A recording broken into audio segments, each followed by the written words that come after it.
What is up, guys? Alex here from technoclass.com, coming to you with a full review of the Lenovo Vibe Shot. This is their camera phone with a 16 megapixel optically image stabilized sensor. It's got Android Lollipop. It's powered by a Snapdragon 615 64-bit processor. It's got tons of RAM, 3 gigs of RAM, 32 gigs of storage with expandability features, dual SIM LTE, all that good stuff. And of course, like I said before, it's got that 16 megapixel camera with an 8 megapixel front facing. By the way, the rear camera also has that fancy triple tone flash and infrared autofocus. We are going to review it right now. We'll see you guys in just a bit.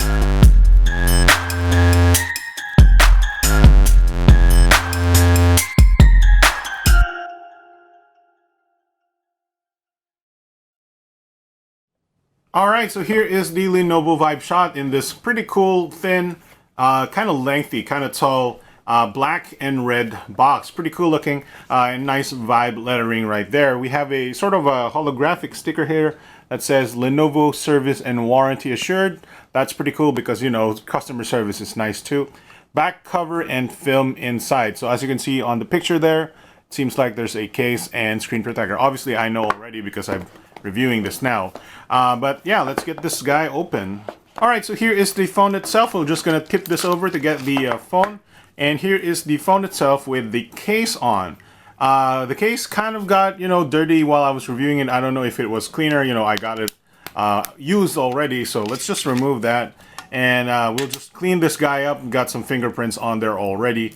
I guess the initial sticker of the device comes on the back. We just remove that, so that's okay.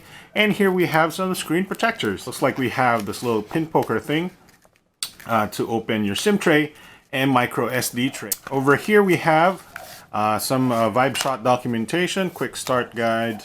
Alright, so inside here we have, interestingly, some white accessories to the sort of black Lenovo Vibe Shot. This is a flat cable micro USB, neatly packaged headphones. I don't want to look into that, but it's white as well. And you have a white charger here, kind of a matte finish. How many milliamps?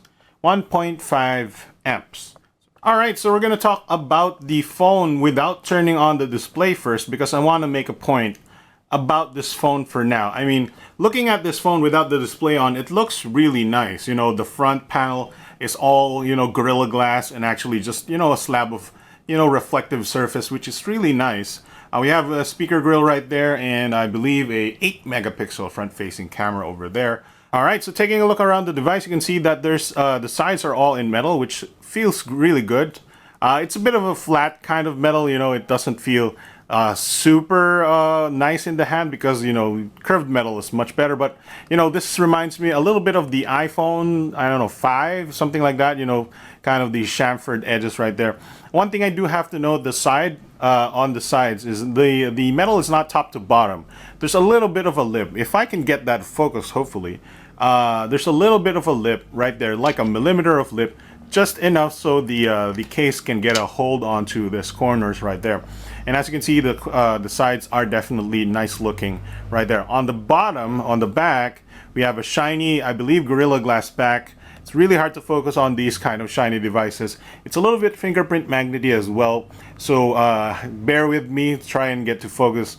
Lenovo Vibe logo right there. Nice sort of brushed aluminum look, but of course that's still Gorilla Glass. And over here we have the 16 megapixel OIS camera with infrared autofocus. As you can see, it says right there, 16 megapixel OIS IR autofocus with the triple tone flash to give you natural colors. Alright, so the reason why I wanted to show you the overall aesthetic of the phone first before I turn on the display was I wanted to show you the difference between the display on and display off. Pretty much what I mean here is the bezels. I think the bezels are a little big. It's not anything game-breaking. Of course, the display is still pretty good. It's 5-inch 1080p. Looks really nice. The viewing angles are great and comes up to a really good brightness anyway. But I think the bezels could be a little bit thinner, or the display could be a little bit bigger. That said, there's nothing to complain about on the display. I just feel like, you know, there's a bit of maybe near an inch of a wasted space here. Of course, it's not wasted because, you know, there is a big camera on the back here. There's a big 2900 milliamp hour battery. I'm just nitpicking at this point, but still, that's a design thing that I have to talk about. As far as the design itself, it actually looks pretty good, especially the back. It's a little bit big, of course, like I mentioned before, but you know, it is a camera phone, so it does need a lot of that space. What I want to say though is that the corners are definitely a little sharp. You know, these sort of metal corners, they definitely dig into your palm. It's not gonna harm you anything. It's like feeling a bit of a metal sheet rubbing through your hand all the time. You know, it's the same thing like the Zenfone 5 from before. There was a sharp edge around the corner, but yeah, it's not a big deal. And of course, you can put on the case, although you will still feel that you know, sharp corners sometimes. Some parts of the case does not cover the sharp corners, but anyway, that's kind of a thing. Now, in my opinion, aesthetically, it actually looks pretty good, especially without the display on. I think with the display on, it looks a little bit more brick-like because the display is, you know, kind of small versus the large body. But you know, with the display off, it actually looks really good. You know, it does remind me of an iPhone, kind of a larger iPhone. But yeah, it's nice, feels great, solid, good heft and good feel. It's just, you know, the display makes it a little bit not so nice looking. Alright, so now we're going to move on to the user interface of the Lenovo Vibe Shot. Now, by all intents and purposes, this is a pretty good UI.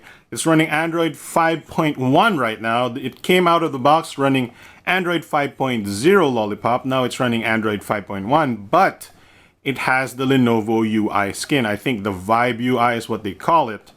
And that means there is no app drawer. You know, Lenovo is a Chinese brand, if you don't know, and Chinese brands usually remove the app drawer. All of your applications will be on your home screens, which you can see right there. It's kind of a jumbled mess. Now, as far as a Chinese, you know, no app drawer UIs are concerned, this is probably one of the better ones out there. There is not a lot of bloat, and it still runs around probably almost all the time 60 frames per second. As you can see, I can scroll around, I can press buttons and stuff like that.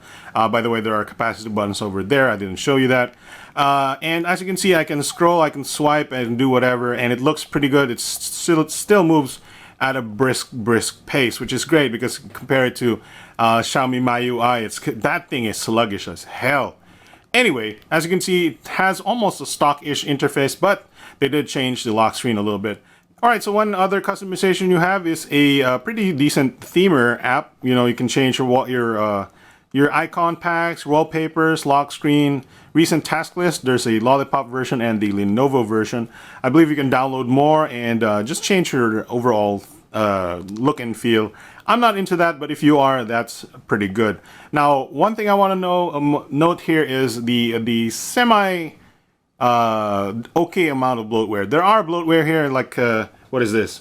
Guevara Music, Scoop, and UC Browser, WPS Office. Some of these you can consider as bloatware. Some of these, there's Skype or WeChat, and this Tap the Frog HD and Game Store. That's kind of a bloatware-ish kind of UI, kind of apps. One thing I actually kind of found out that wasn't documented was a screen recorder feature. Now, if you remember correctly, there's a power volume down combination to take a screenshot, but it does have a built-in screen recorder feature by pressing power and volume up.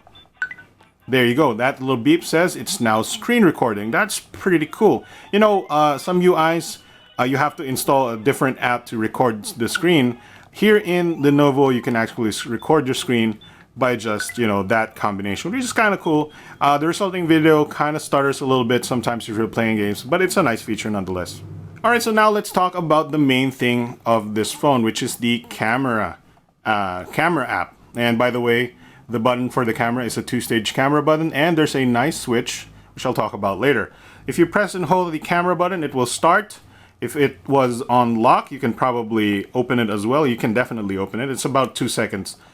Press, and here is the camera app. Now the camera takes 16:9 16 megapixel shots. Here is the settings. You can change some of the settings. The video settings though is only pretty standard, pretty small. There's only video quality, which goes up to 1080p.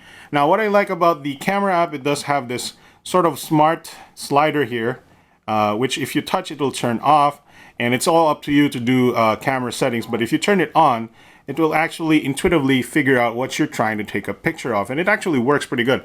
When I'm taking landscape, it does do HDR, stuff like that. You can turn on the flash right here. It's hardly having a hard time focusing, but yeah, whatever that is. Anyway, that's it for the basic camera app. All right, so that's pretty cool, but the number one feature here, or one of the good features, awesome features here, is this switch right here. If you switch it right there, it will turn into Pro mode. Now, Pro mode is the one where you can manually change all of your exposure settings, white balance, ISO, shutter speed, stuff like that.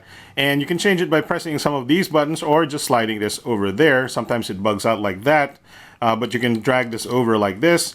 And now you have manual adjustments to your focus, to your shutter speed, and all that good stuff, which is pretty handy, especially, for example, if you're just taking pictures, and now you want a fast shutter shot, you just switch that onto Pro mode and then change the shutter speed. Kind of a weird bug there where the graphics are kind of bugged. Here's some front-facing shots. I'll actually show you the gallery.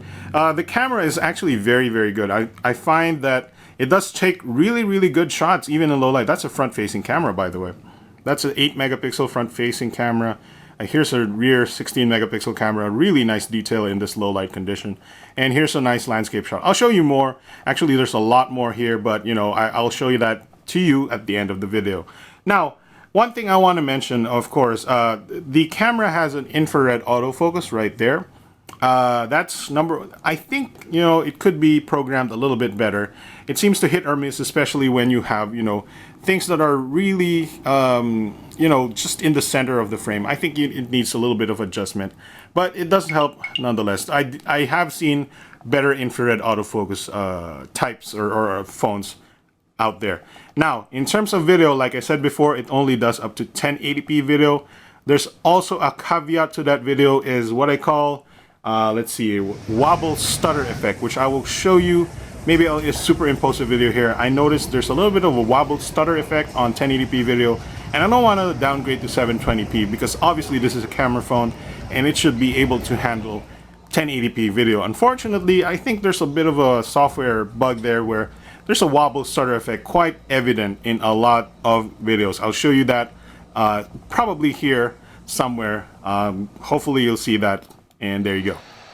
Alright guys, here we are playing GTA San Andreas. I'm going to try and, how can I stand up? Double tap? I forgot how to do that. There we go. Anyway, this is GTA San Andreas. As you can see, it's a little bit framey, so sometimes smooth, but here in this area right here with a lot of palm trees, it does definitely stutter. We are at almost default settings, a little bit higher than default settings. As you can see, there's no shadows and stuff like that. There's a little bit of stutter. This is of course running a Snapdragon 615 processor with 3 gigs of RAM. There's enough RAM to do multitasking, no problems there. But the Snapdragon 615 obviously is still a Snapdragon 600 octa-core, not in the league of 800s or better. But still, this is definitely, you know, GTA San Andreas is definitely one of the harder games to run with the processor. As you can see, it does warm up a little bit as well. Now the thing here is, one thing that I want you to hear is the speaker right here. We are at maximum volume right now, and it's below average in terms of volume, and you can easily muffle it right there. Of course, it's not so bad. Of course, it's not always all the time you need a super loud speaker, so that's not a bad thing. Of course, you can still play games. Modern Combat 5 on this runs pretty good, so no problem there as well. Like I said, the Antutu score on this is 34,424 points. Pretty respectable. Alright, as far as telephony is concerned, Wi-Fi, Bluetooth, and all that connectivity stuff, you know, you definitely no problems in call quality. I would have to say that the earpiece is not very loud as well. You know, the speakers aren't very loud, the earpiece is not very loud either. Data connection, Wi-Fi, no problem there. The battery life on this guy though is very, very nice. 2900 milliamp hours, and it stretches it quite well. Of course, if you do a lot of gaming and stuff like that, it'll shorten it a little bit. But what I noticed is that the standby time on this guy is actually very, very long. It can last a few days on standby, only standby, everything turned on. There's no battery saving mode and everything. It just really handles that battery really well in standby. The storage is actually very, very large. There's 3 gigs of RAM and 32 gigs of storage internally, but you can even add, you know, extra storage, not that side, extra storage here with the micro SD card slot, and there's your dual SIM slots right there. Speaker grill. I don't know if I've mentioned where the ports are and stuff like that. All right.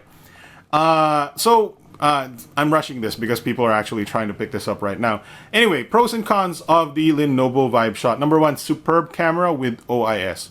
I really like the photos that this came up with. It's almost the same. It's almost bringing up that quality next to the LG G4, and that LG G4 is really, really good, especially in low light. The low light of this guy is very, very good. It resolves a lot of detail, nice colors and everything. Front-facing camera is no slouch either. I showed you a little bit of that front-facing shot. The video though, well, I'll tell you the cons later. Fast UI skin, that's nice. Value-added apps like the navigation and the video recording, screen recording. I like the dedicated camera button, that's always welcome, and the Pro Mode switch. Of course, the Smart Mode is also very, very nice. I like that there's a freebie case and screen protector. That's also a nice, bonus. And tons of memory, RAM, and storage. There's 3 gigs of RAM, 32 gigs of storage for all your games, and even a micro SD card slot for your music, your movies, and stuff like that. All right. And then there's the impressive battery life. The 2900 milliamp hour battery is, like I said, no slouch. It's a good, it will last you the entire day for quite a while. It's a very good battery for that. I mean, if you, play games and play music or something like that, it'll definitely shorten. But if you prefer a lot of standby time, this is a great phone. Now, let's talk about the cons. The cons is, well, this brick design is definitely not for everybody. It's kind of, sharp in the edges, a little big. And of course, the display is a little small for that kind of size. Number two, like I said, the number 2 con is the screen size in ratio to the body. And number 3, there's that with video wobble artifacts, which is kind of sad because this is a camera phone first, and they should have nailed the video capabilities of it right away. And number 4 con is that it's pricey for non-camera fans. This is $16,899 in Lazada and $17,999 elsewhere in the retail store. So it's a little bit pricey, but if you really want something that does great shots front and back, this is a great phone. Just not for video just yet. If you can survive the wobbly artifacts, then fine. But it might not be for everybody because some people prefer, great video as well. Anyway, it's a great phone for taking pictures, lots and lots of storage, great build, great. It's so nice that it has the freebie case and stuff like that. If you're a bit, OCD about this display being so small versus that body, then, well, it might not be for you. But yeah, $16,999, that is the Lenovo Vibe Shot. I'm Alex from TechnoClass.com. Thanks very much for watching, and I'll see you guys next time.